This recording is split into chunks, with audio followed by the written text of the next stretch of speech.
Oh, welcome back to your favorite technical mathematics class. Let's take a look at other geometric figures. Our objectives are to determine the measures of the angles of any triangle, any quadrilateral, and introduce some concepts related to the circle. So first of all, let's talk about the diagonal of a polygon. Okay, so let's say we have in this case, a hexagon, a six-sided polygon here. And we have these line segments that join any two non-adjacent. So like D is going to B, right? It can go to everything except it can't go to the ones right next to it. C and E. But it can create what's called diagonals to any other non-adjacent sides, right? Any other non-adjacent vertices, right? So E, go to those three. F could go to those three, right? And finally, A, looks like we've already got two of A's listed, but the third one for A would go right there, and so on, right? So those are the diagonals. All right, the sum of the interior angles of a triangle always add up to 180. So A, B, C add up to 180. Doesn't matter what the triangle is. A, B, and C, the interior angles will add up to 180. The interior angles of a parallelogram or a square rectangle, right, a four-sided, will add up to 360 degrees, right? Like, for example, a square, 90 plus 90 plus 90 plus 90, that'll add up to 360s. Let's talk about a circle now. With a circle, a chord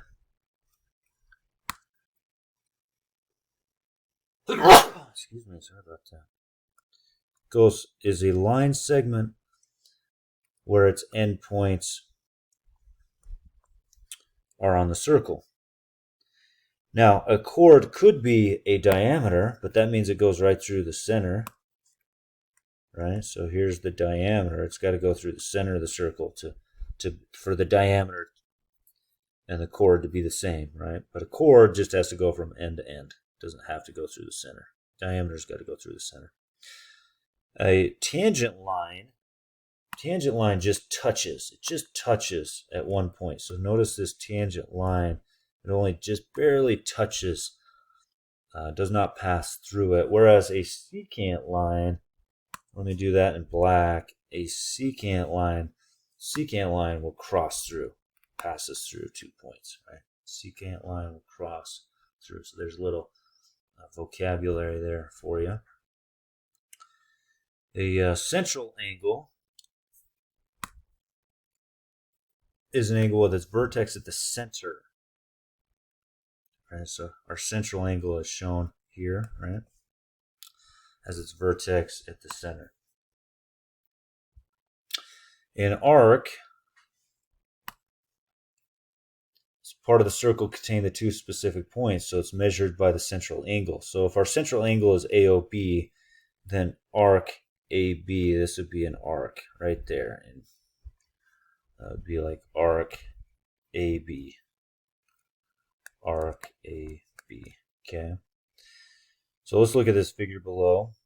If angle DOC, so I'm going from DOC, that's our central angle right in the middle, right? Angle DOC in the middle. That's the central angle. It can also be described, if you notice, with AOB like I did before.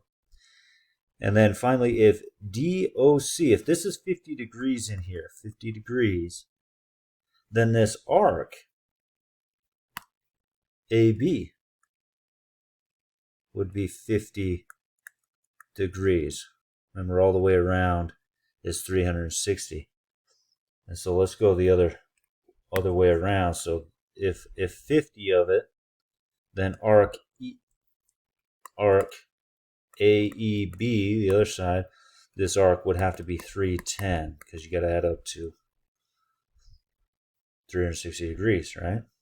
In fact, this other angle on this side would have to also be 310 right there on the other side of 50 degrees, right?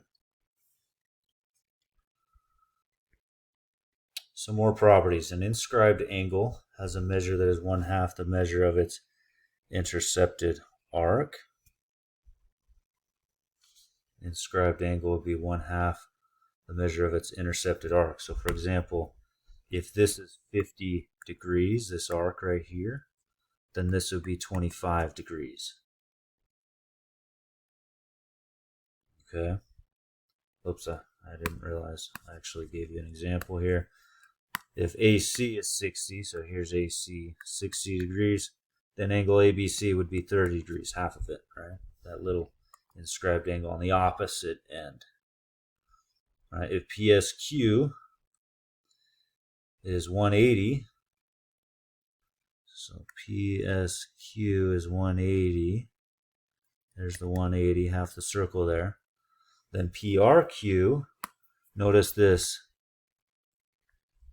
inscribed angle, right, that encompasses that. This would have to be 90 degrees, half of the 180, right?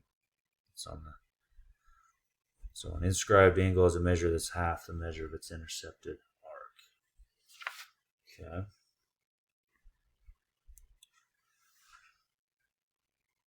All right, let's go ahead and find angle X here. So I'm going to kind of work through this a little bit. Let me blow this up a little bit. If this is 90 degrees, then I know this is supplementary down below it. This is also 90 degrees. And so then I know I have 90 and I have this 40 right here. So let me call this angle 3. So what would angle 3 be? Well, 90 degrees plus 40 degrees plus, let me call it that angle 3 I called it. Those got to add up to 180 degrees. Well, this is 130 degrees. So that angle 3 I called it, it's got to be minus 130 both sides, 50 degrees. So let me write that in. This is 50 degrees, right? And now I'm going to use vertical angles. This is 50 degrees. Then the other side is also 50 degrees by vertical angles. Other side 50 degrees as well in green there. And now I got 2 of the 3 in this triangle here that I just put in green, right? So 50 degrees, 67 degrees. Let me find angle, let me call this angle 2. What would angle 2 be? So 50 degrees plus 67 degrees plus angle 2. Those all add up to 180 degrees. Well, 50 and 67, what's that? 117 degrees. Plus I called it angle 2. It's 180. Subtract 117 both sides. So angle 2 ends up being 63 degrees. So let me erase the angle 2 and let me punch in 63 degrees. And now the last thing, because we're looking for angle X, the 63 and angle X are supplementary. So they're supplementary, so they add up to 180. So 63 degrees plus angle X, call it X degrees, is 180 degrees. So subtract 63 both sides. So X has got to be 117 degrees. Okay. I think that'll kind of get you guys started with other geometric figures. Thanks for taking notes. See you next time.